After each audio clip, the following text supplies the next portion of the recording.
Bharatiya Janata party के नेता खुल के महाराष्ट्र और झारखंड के चुनावों में जहर उगल रहे हैं, झूठ बोल रहे हैं और जनता को भ्रमित कर रहे हैं, मगर उन पर लगाम लगाने वाला कोई नहीं है।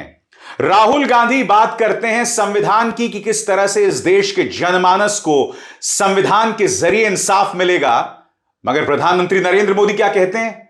आपकी बेटी को घुसपैठिए उठा के ले जाएंगे या आपकी बेटी को जेएमएम और कांग्रेस घुसपैठियों को दे देगी। मुख्यमंत्री आदित्यनाथ झारखंड और महाराष्ट्र जाकर बांग्लादेशी घुसपैठियों की बात कर रहे हैं।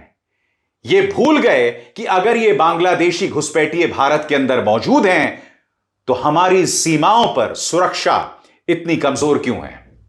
मगर हां, जहर खुल के उगला जा रहा है। दोस्तों, मैं आपको बतलाना चाहूंगा दोस्तों, मुख्यमंत्री आदित्यनाथ और प्रधानमंत्री नरेंद्र मोदी की चुनावी सभाएं शुरू हो गई हैं और हर जगह ऐसे बयानात दिए जा रहे हैं जो भ्रमित करने वाले हैं, जिसका मकसद सिर्फ और सिर्फ समाज के ताने बाने को बर्बाद करना है। विपक्ष की चुनौती मुश्किल हो जाती है, मगर विपक्ष भी अपने दम पर पोल खोल करने की कोशिश कर रहा है। सबसे पहले दोस्तों, मैं चाहूंगा कि आपका ध्यान खींचूं कि मुख्यमंत्री आदित्यनाथ ने झारखंड में जाकर क्या कहा। मुख्यमंत्री आदित्यनाथ कहते हैं कि आप माफिया के खिलाफ क्यों हैं? यह माफिया जनता का खून चूस रही है। वो आगे बांग्लादेशी घुसपैठियों का भी जिक्र कर रहे हैं। बकौल मुख्यमंत्री आदित्यनाथ, इन्हीं बांग्लादेशी घुसपैठियों को हेमंत सोरेन की सरकार ने बसाया है। सुनिए क्या कह रहे हैं मुख्यमंत्री आदित्यनाथ। मुझसे कहते हैं, योगी जी आप माफिया के खिलाफ इतना ज्यादा क्यों हैं? मैं कहता हूं भाई, ये गरीबों का खून चूसते हैं, ये गुंडागिर्दी करते हैं, अराजकता फैलाते हैं और झारखंड में बालू माफिया, खनन माफिया, भू माफिया, कोल माफिया, लैंड माफिया और अब तो बांग्लादेशी घुसपैठियों को, रोहिंग्या को यहां पे घुसा करके झारखंड मुक्ति मोर्चा की सरकार ने यहां पे लब जिहाद और लैंड जिहाद को भी यहां पर डेमोग्राफी चेंज करने की एक साजिश का हिस्सा बना दिया है। मुख्यमंत्री आदित्यनाथ शायद ये भूल गए हैं कि केंद्र सरकार भारतीय जनता पार्टी की है। बीएसएफ अर्धसैनिक बल गृह मंत्री अमित शाह को रिपोर्ट करते हैं।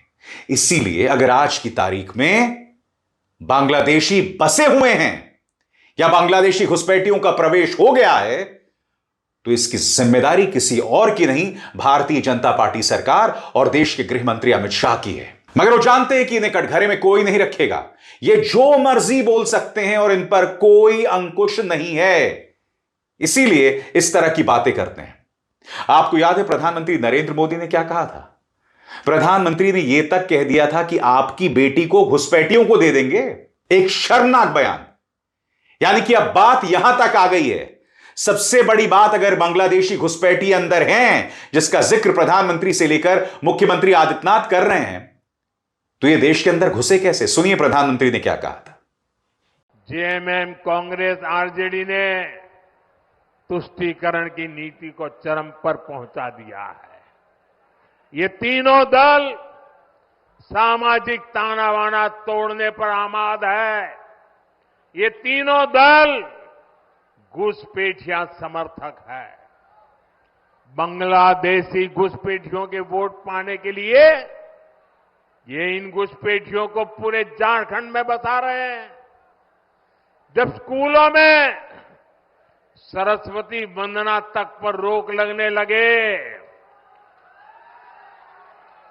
तो पता चलता है कि खतरा कितना बड़ा है। इसी मुद्दे पर कांग्रेस ने तल्ख तेवर अपनाए।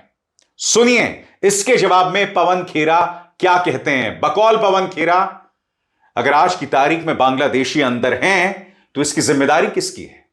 और सबसे बड़ी बात, मुद्दों से भटकाने का प्रयास क्यों कर रहे हैं भारतीय जनता पार्टी के नेता? पवन खेरा।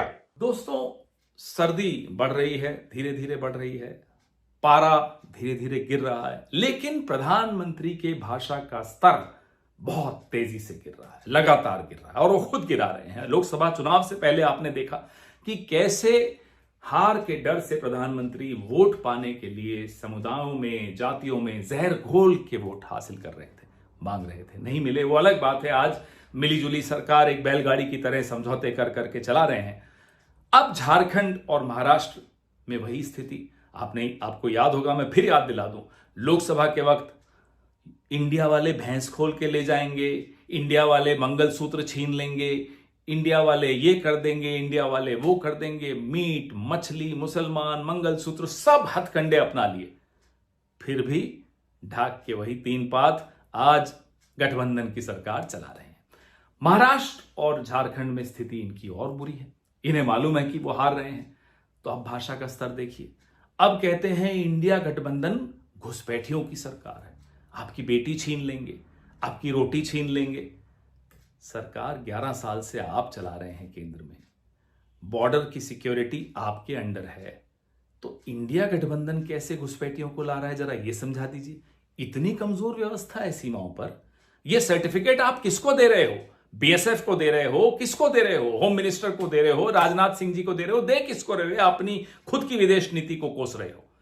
आपका अमित शाह से क्या झगड़ा है क्या नहीं, उसमें हमें कोई मतलब नहीं, लेकिन कहना बेटी को और सुनाना बहू को, इससे तो बाज आइए। आप कहे हमें रहे हैं, सुना तो अमित शाह को रहे हैं।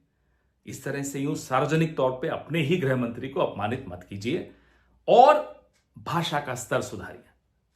ये जो डायलॉग हैं आपके, ये प्रधानमंत्री के स्तर को शोभा नहीं देते। ये डायलॉग, ये स्क्रिप्ट, ये भाषा शैली एक सी ग्रेड की हिंदी फिल्म के बहुत ही सस्ते विलेन के डायलॉग्स होते हैं। ये आपके स्तर पे शोभा नहीं देते। मुख्यमंत्री आदित्यनाथ ने यह भी कहा कि अब दंगे नहीं होते। कांवड़ यात्रा जो है बहुत ही सामान्य तरीके से निकल जाती है। क्या मुख्यमंत्री आदित्यनाथ बहराइच को भूल गए हैं? बहराइच में आखिर क्यों दंगे हुए, क्या वो भूल गए हैं? और सबसे शॉकिंग बात, बहराइच के दंगों में पुलिस का हाथ भी सामने उभर कर आया है। याद कीजिएगा दैनिक भास्कर का यह स्टिंग ऑपरेशन, जिसमें दंगाई कह रहे थे कि हमें पुलिस ने सिर्फ 2 घंटे दिए वरना हम पूरे महाराजगंज को आग लगा देते। यह सब हो रहा है मुख्यमंत्री आदित्यनाथ के निजाम में, उनके शासन में, और वो कहते हैं कि अब दंगे नहीं हो रहे हैं। पूर्व मुख्यमंत्री अखिलेश यादव ने बाकायदा दैनिक भास्कर के उस स्टिंग ऑपरेशन का जिक्र किया है, जिसका वीडियो आपकी स्क्रीन पर है। वो कहते हैं, धिक्कार है ऐसी भाजपाई राजनीति और सत्ता की भाजपाई भूख पर जो सियासत के लिए देश के भाईचारे के बीच दंगा कराने की साजिश करती है। बहराइच हिंसा के मामले में हर दिन नए खुलासे हो रहे हैं जिनसे भाजपा मुंह दिखाने लायक नहीं रही। भाजपा के विधायक ही भाजपाइयों पर साजिश करने का एफआईआर कर रहे हैं और दंगाई छुपे कैमरे के सामने सच उगल रहे हैं। बड़ा सवाल यह दोस्तों, क्या इन सवालों का जवाब है मुख्यमंत्री आदित्यनाथ के पास? इस खबर पर गौर कीजिए क्योंकि इस पर भी टिप्पणी की है पूर्व मुख्यमंत्री अखिलेश यादव ने। आपसी विवाद के बीच पत्रकार की चाकू गोली मारकर हत्या, फतेहपुर में वारदात, एक साथी गंभीर रूप से घायल, हमलावर फरार। उन्होंने बाकायदा एक पत्रकार के वीडियो का जिक्र किया है दोस्तों, जिसमें उसे अधनंगा करके मारा जा रहा है। अखिलेश कहते हैं, एक पत्रकार की हत्या, पत्रकारों पर दबाव बनाना, पत्रकारों को महीना बांधना, पत्रकारों पर एफआईआर कराना, पत्रकारों को निर्वस्त्र करके मारना, पत्रकारों को अवांछित पेयपान कराना। भाजपा राज में मीडिया के मनोबल के एनकाउंटर का हर हथकंडा अपनाया जा रहा है। मीडिया कहे आज का, नहीं चाहिए भाजपा। और फिर मुख्यमंत्री आदित्यनाथ कहते हैं दंगे नहीं होते, लॉ एंड ऑर्डर सब दुरुस्त है। जबकि आप जानते हैं दोस्तों, उत्तर प्रदेश में बार बार ऐसी मिसालें सामने पेश आ रही हैं। अभी कुछ ही दिनों पहले की मिसाल थी, एक महिला कांस्टेबल करवा चौथ वाले दिन, सही सुना आपने, करवा चौथ वाले दिन बाहर जाती है, उसके साथ बदतमीजी होती है और यह लॉ एंड ऑर्डर पर लगातार सवाल खड़े कर रही है। और मुख्यमंत्री आदित्यनाथ क्या कर रहे हैं? झारखंड जाकर कह रहे हैं कि आपके राज्य की डेमोग्राफी बदल रही है, यानी कि हिंदुओं की संख्या कम होती जा रही है। बड़ा प्रश्न ये, एक बार फिर 11 साल हो गए आपको सत्ता में, अब भी आप कुछ नहीं कर पाए। सुनिए डेमोग्राफी बदलने पर क्या कह रहे हैं मुख्यमंत्री आदित्यनाथ। जिस प्रकार की घुसपैठ ये लोग करवा रहे हैं बांग्लादेशी घुसपैठियों का, जिस प्रकार की घुसपैठ इन लोगों ने रोहिंग्या का झारखंड के अंदर कराना प्रारंभ किया है, अगर डेमोग्राफी चेंज इसी प्रकार की होगी, आज ये लोग यात्रा रोक रहे हैं। बहनों और भाइयों, आने वाले समय में घरों के अंदर घंटी और शंख भी नहीं बजाने देंगे। और इसलिए आवश्यकता है, आपसे कहने के लिए आए हैं, भाजपा को लाइए, एक रहिए और नेक रहिए। और प्रधानमंत्री नरेंद्र मोदी ने भी इसी तरह से बांग्लादेशी घुसपैठियों का हवाला दिया। मैं समझना चाहता हूं दोस्तों, यही काम लोकसभा के चुनावों के दौरान किया गया था कि तुम्हारी एक भैंस जो है घुसपैठियों को दे दी जाएगी, ज्यादा बच्चा पैदा करने वालों को दे दी जाएगी, तुम्हारा मंगलसूत्र घुसपैठियों को दे दिया जाएगा, और उसके बाद अब यहां पर बात की जा रही है कि आपकी बेटी को घुसपैठियों को दे दिया जाएगा। यह अपने आप में कितना शर्मनाक बयान है, यह सोच अपने आप में कितनी शर्मनाक है। और फिर प्रधानमंत्री खुलकर कहते हैं कि बांग्लादेशी घुसपैठी आ गए हैं। तो सवाल यह कि आप 11 साल से कर क्या रहे हैं? कितनी आसानी से बांग्लादेशी घुसपैठियों का जिक्र यहां प्रधानमंत्री कर रहे हैं, आप खुद सुनिए। ये आपकी रोटी भी छीन रहे हैं, ये आपकी बेटी भी छीन रहे हैं, और ये आपकी माटी को भी हड़प कर रहे हैं।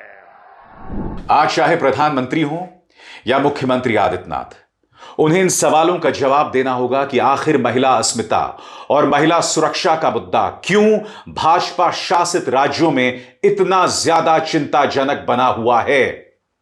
लॉ एंड ऑर्डर को लेकर आपको सवालों के जवाब देना पड़ेगा, और अखिलेश यादव इसी मुद्दे को लेकर पोल खोल रहे हैं।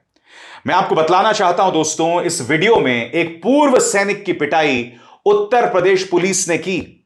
इस पर देखिए क्या कह रहे हैं अखिलेश यादव। अखिलेश कहते हैं, सेना में मेडल पाए एक फौजी के साथ उत्तर प्रदेश में जैसा हिंसक व्यवहार किया गया वो घोर आपत्तिजनक और निंदनीय है। मुख्यमंत्री जी, कम से कम फौजियों के सम्मान में तो न्याय करें। देखना है पूरा थाना सस्पेंड होता है या फिर उस पर बुलडोजर चलाया जाता है। और ये कहां हो रहा है दोस्तों, और किसके साथ हो रहा है? फौजियों के साथ। याद कीजिएगा दोस्तों, क्या हुआ था मध्य प्रदेश में। मध्य प्रदेश में फौजी अपनी महिला मित्रों के साथ जा रहे थे और उनके साथ गुंडों ने सामूहिक दुष्कर्म किया था। यह तमाम चीजें हो रही थी, मगर साहब मजाल है मीडिया अपने फौजियों के पक्ष में सामने उभर कर आए। ये सारी चीजें हो रही थी। और यही नहीं, लॉ एंड ऑर्डर जिसकी दुहाई मुख्यमंत्री आदित्यनाथ देते हैं, क्या वो बतला सकते हैं और अखिलेश यादव के इन सवालों का जवाब दे सकते हैं? अखिलेश यादव दिवाली के बाद हुई चोरियों का जिक्र कर रहे हैं। उनका बयान आपकी स्क्रीन पर, वो कहते हैं, भाजपा राज में अपराधियों ने उत्तर प्रदेश में कानून व्यवस्था का शटर और लॉकर सब तोड़ दिया है। सरकार छुट्टी पर है और अपनी हिस्सेदारी का त्योहार मना रही है। क्या हुआ है लखनऊ में, किस तरह से गहनों की दुकान में चोरी हो गई, वो भी दिवाली के बाद। उसकी एक छोटी सी झलक देखिए आप दैनिक भास्कर की इस रिपोर्ट में। लखनऊ के इंदिरा नगर इलाके में शुक्रवार शनिवार की रात चोरों ने ज्वेलरी शॉप का शटर तोड़कर 15 लाख के गहने चोरी कर लिए। दिवाली के ठीक एक दिन बाद रात को इस घटना को अंजाम दिया गया। राजकुमार वर्मा की सुगामऊ स्थित प्रांजल हाइट्स के बेसमेंट में शुभ ज्वेलर्स नाम से दुकान है। शुक्रवार रात वो दुकान बंद करके घर चले गए। अगली सुबह दुकान पहुंचे तो शटर व चैनल टूटा हुआ मिला। इन सवालों के जवाब मुख्यमंत्री आदित्यनाथ नहीं देंगे। बाकायदा अखिलेश यादव ने उन तमाम घटनाओं का जिक्र किया जो यूपी में हो रही हैं। बहराइच बाराबंकी में क्या हुआ सब जानते हैं। उत्तर प्रदेश पुलिस की क्या भूमिका थी सब जानते हैं। उत्तर प्रदेश पुलिस पर कोई सवाल नहीं हो सकते, उन पर कोई लगाम नहीं है, वो जो मर्जी आता है वही करते हैं। उन पर सवाल करना देश के साथ गद्दारी है। क्या इन सवालों के जवाब प्रधानमंत्री नरेंद्र मोदी या मुख्यमंत्री आदित्यनाथ देंगे, या ले दे के नफरत, जहर और झूठ के सहारे अपनी राजनीति करते रहेंगे? अभिसार शर्मा को दीजिए इजाजत।